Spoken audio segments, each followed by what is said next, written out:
important.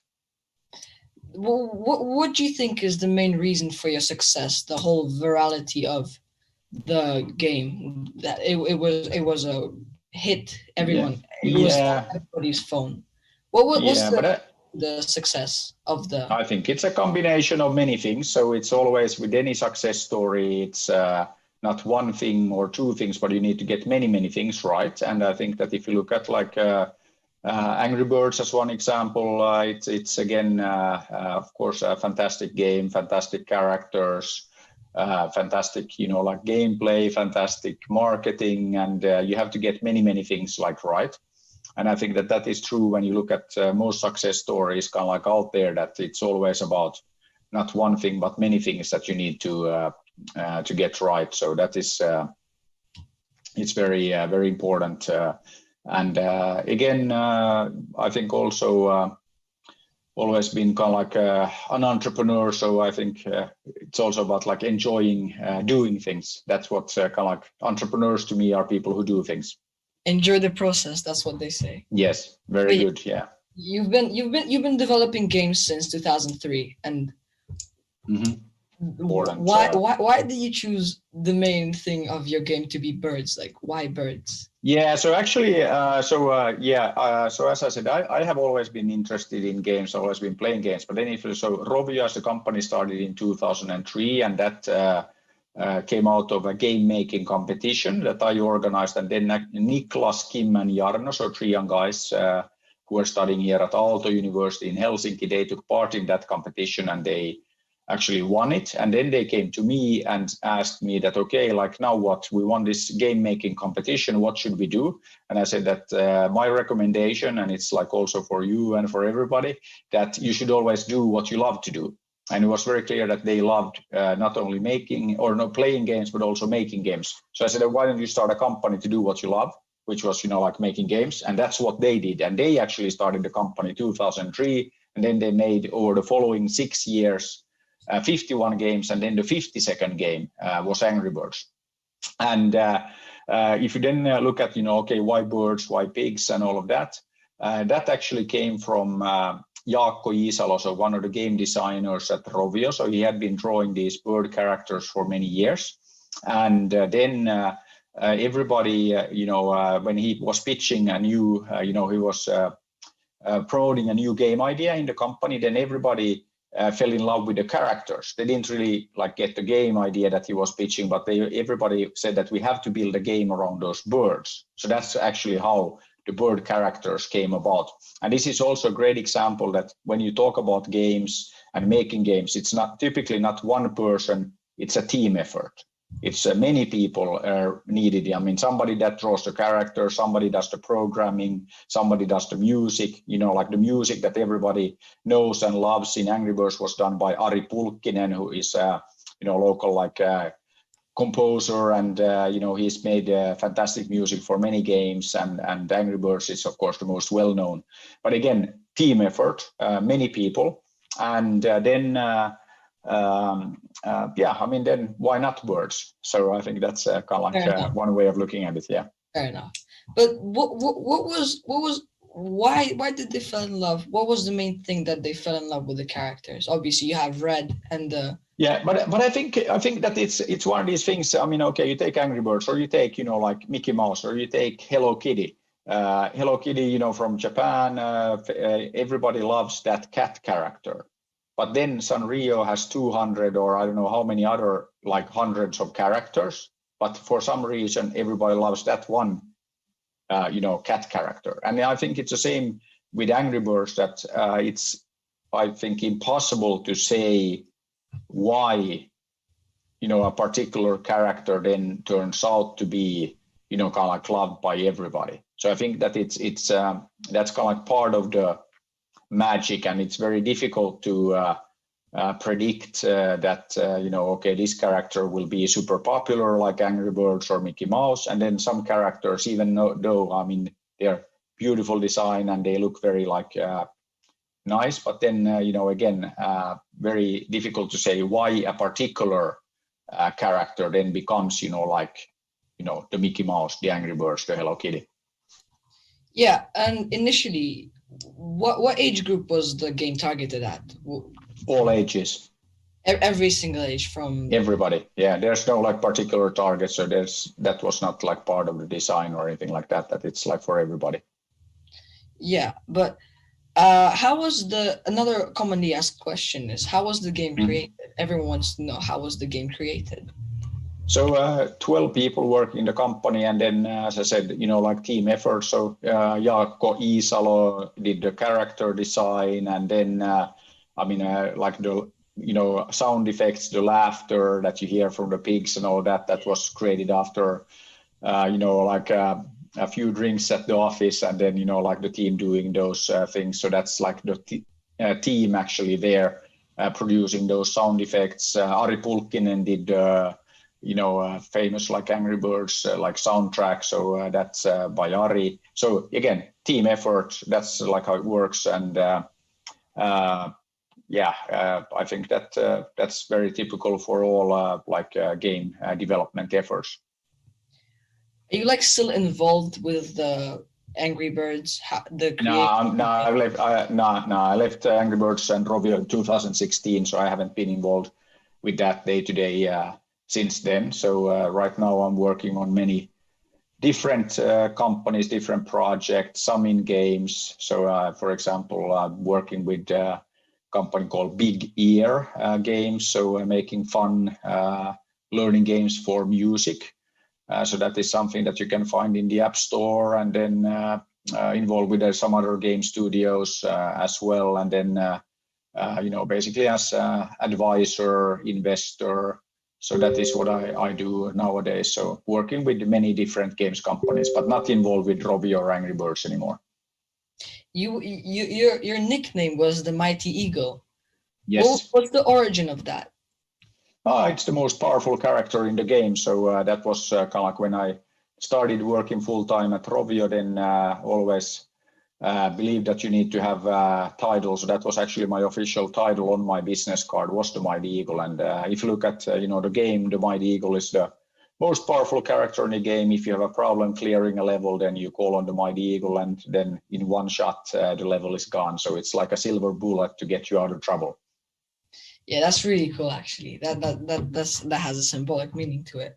But with that said, what was the initial investment into the Angry Birds? That's so the game itself. I mean, probably less than 100,000 euros initially to make that. I mean, there were 12 people in the company and all that. But I mean, you also have to keep in mind that Rovio had been working on games for 6 years by that time. So you could say that everything, then the time, the money, the effort leading up to that was kind of like learning how to make games. So it's then you could say that. Okay, the investment into that particular game was not so much, but then if you look at like time and money and everything leading up to the creation of Angry Birds, the 6 years, the 51 games, so it's kind of like difficult to put a price on that.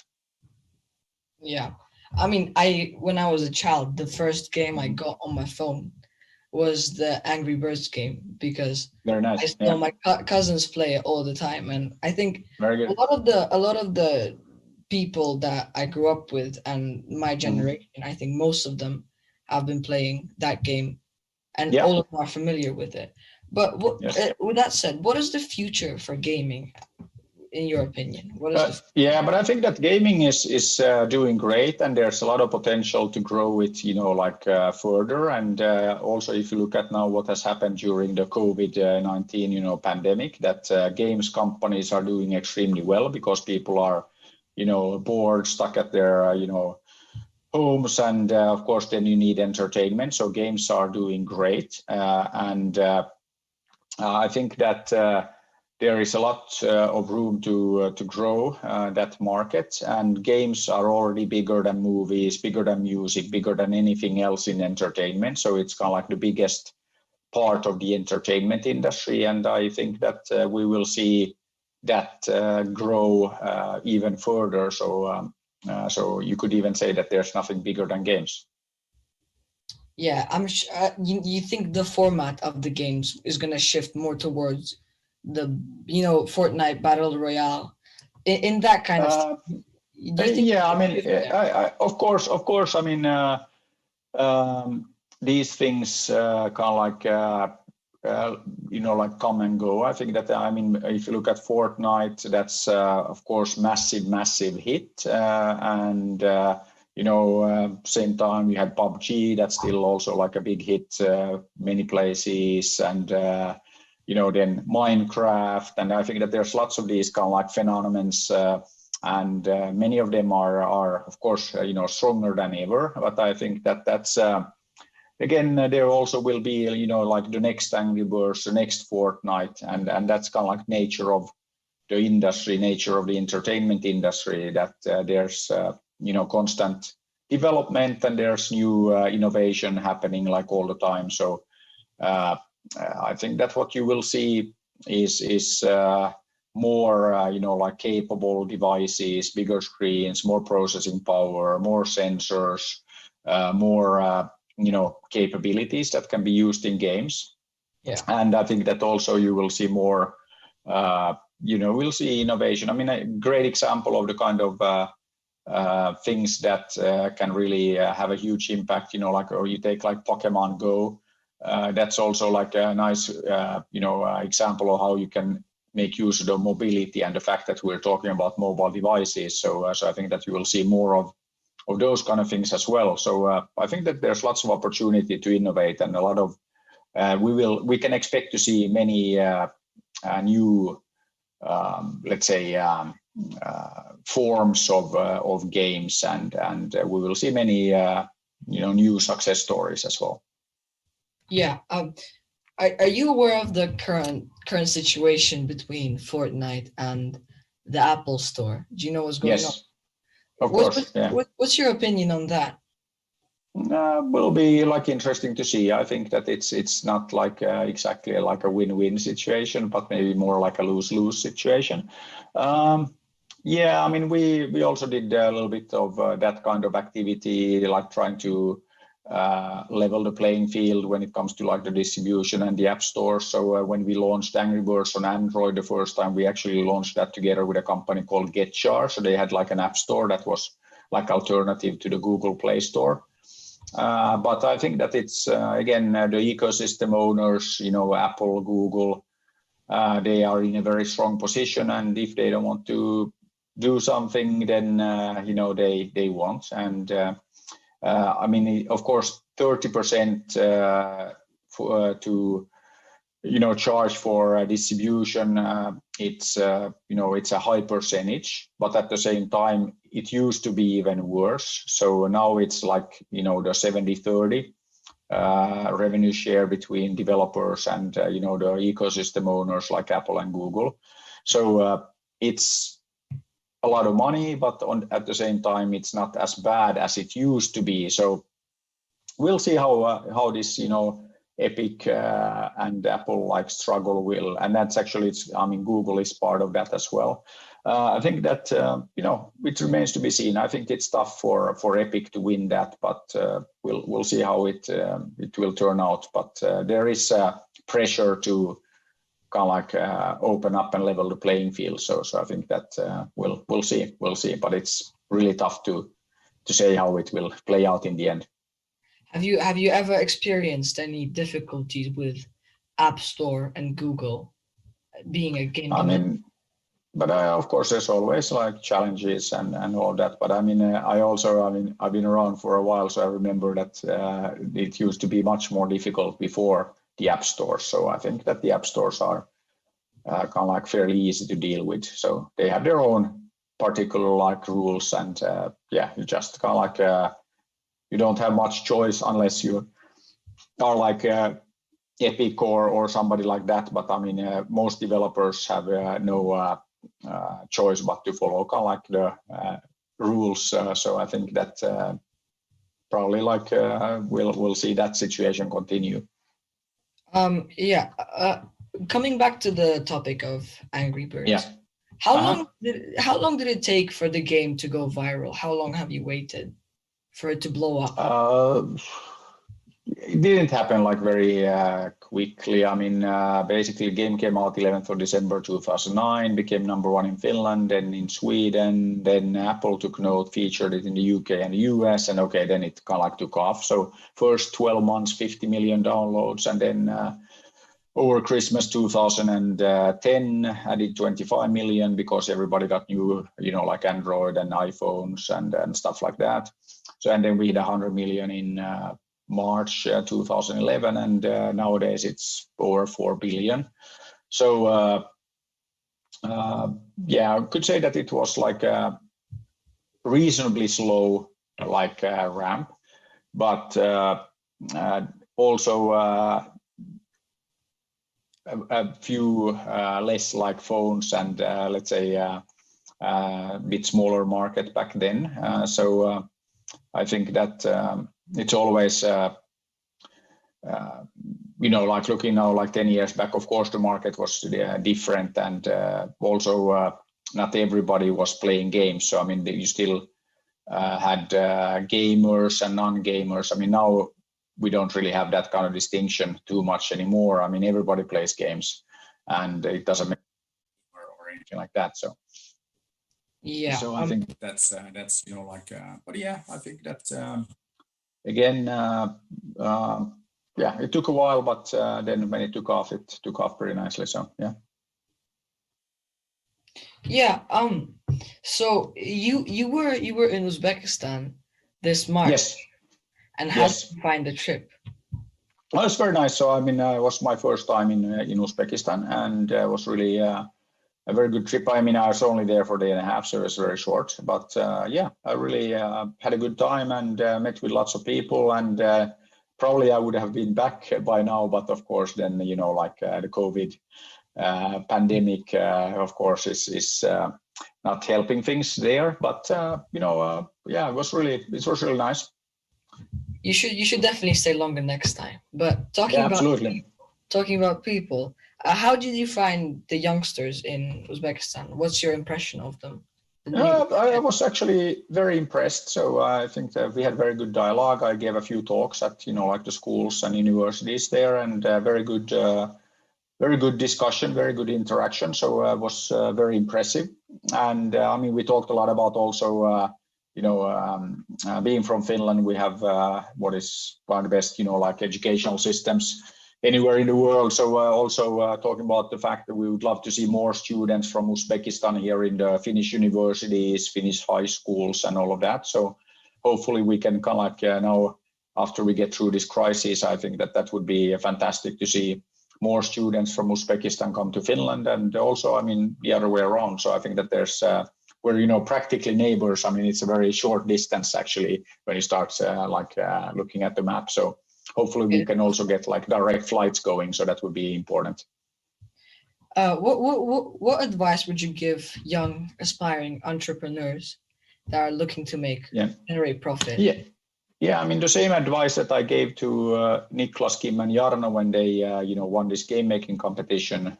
When they asked me the same, and I have the same answer that you should do what you love to do.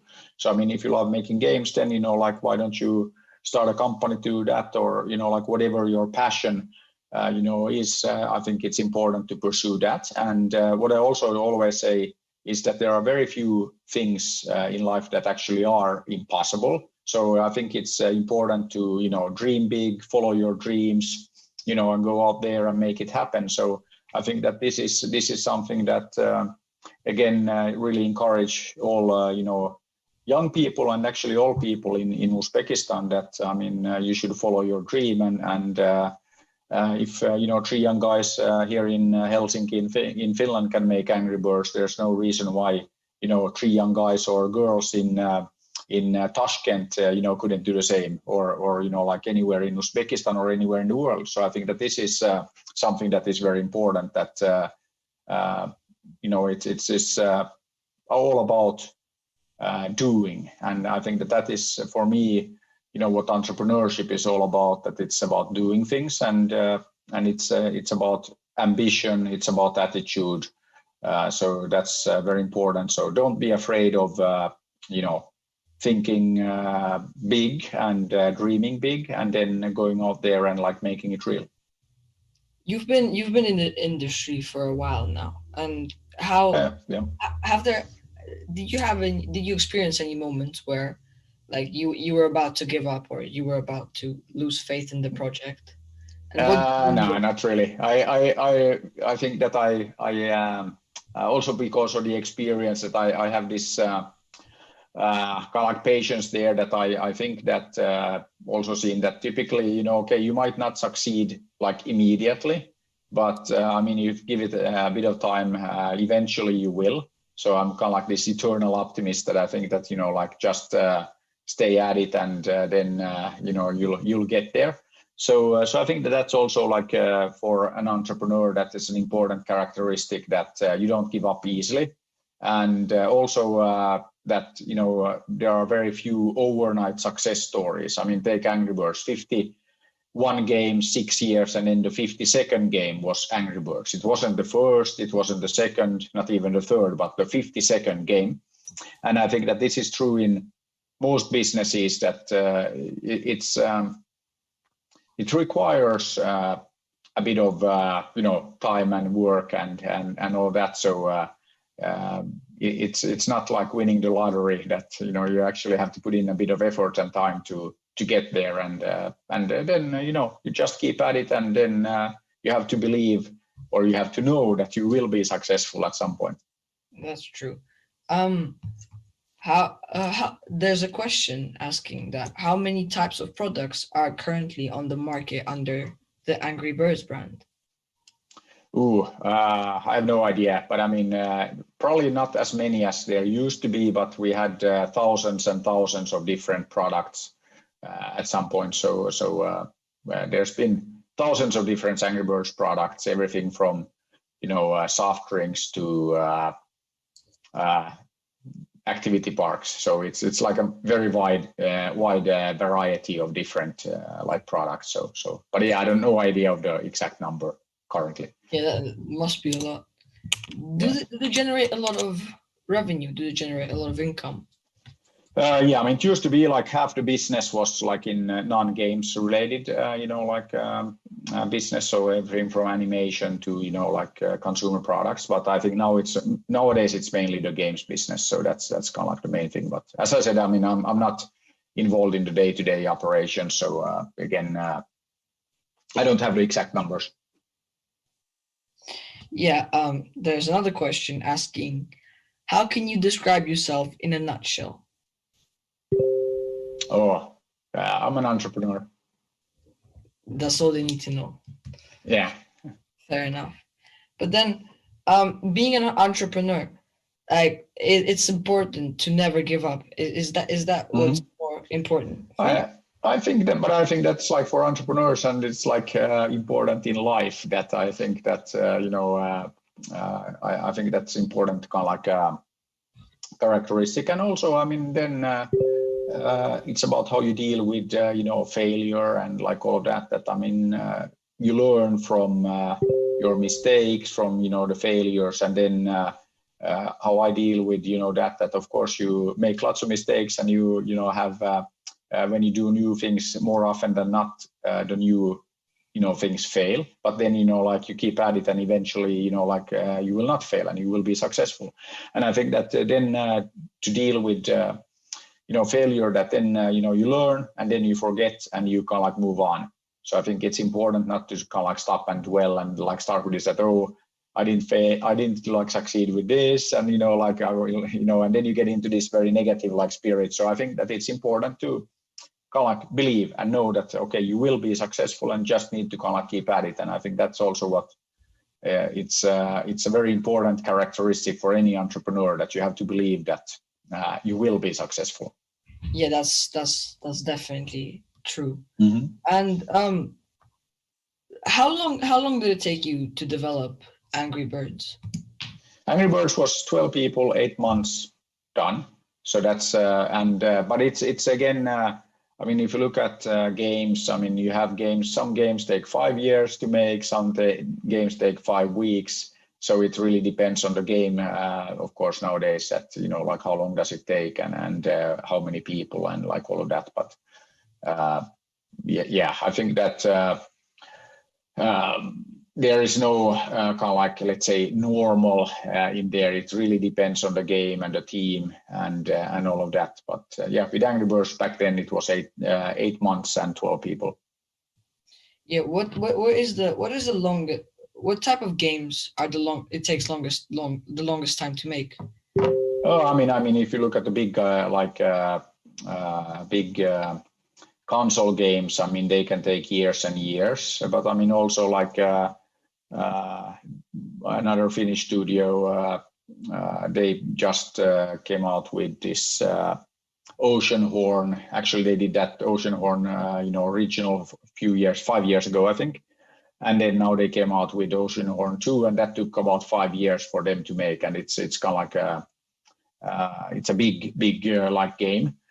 And I think that then that kind of game can take like 5 years. And then, you know, if you make something more casual and mobile, then, you know, it could take, you know, the fastest studios, you know, if you look at these like hyper casual games, it can be a matter of weeks to get something out. So it really depends. But yeah, big console games and big like mobile games can take like 5 years, 10 years even. So it's so then you better you know, like be successful, because you know, it's a big, it's a little bit like a big movie production, that it can take many years and cost hundreds of millions. So it increases kind of like the risk. So it's not many people can afford the time and the money to make those kind of like projects.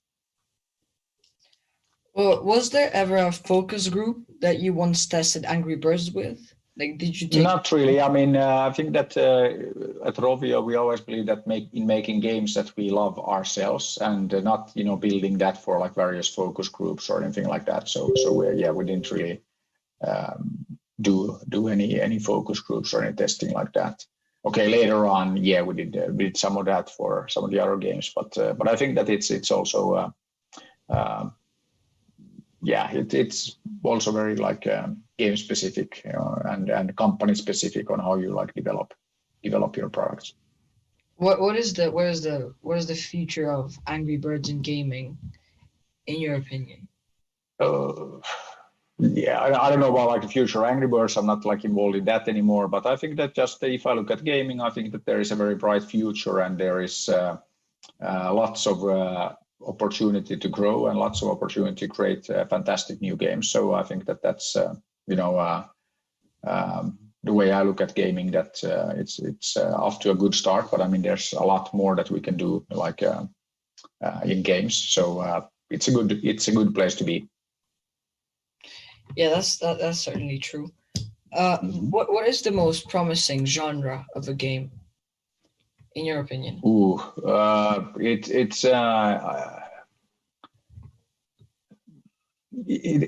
would say all. I mean, like the thing there is that but if you look at them kind of like from platform kind of like perspective and all that, then I think that there's nothing that is like bigger than mobile.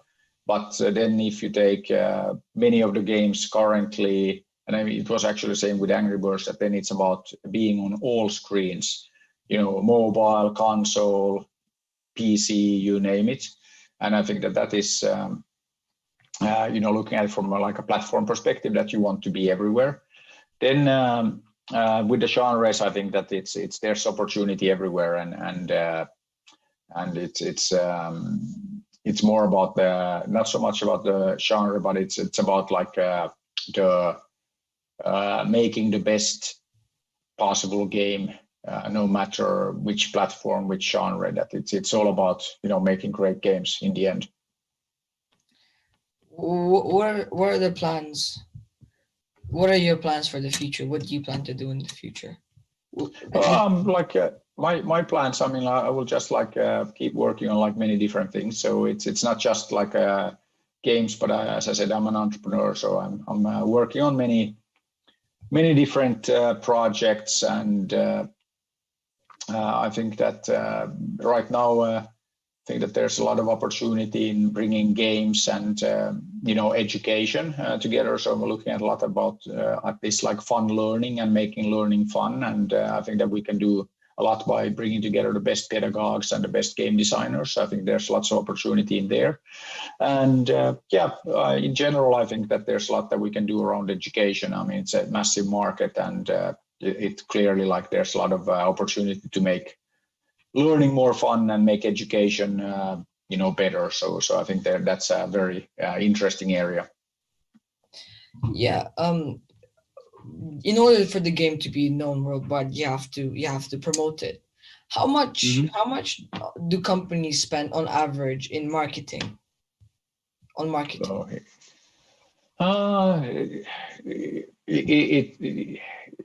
Let's say that I would say that a lot is probably like the best way to answer it, but it really depends, and it's I think that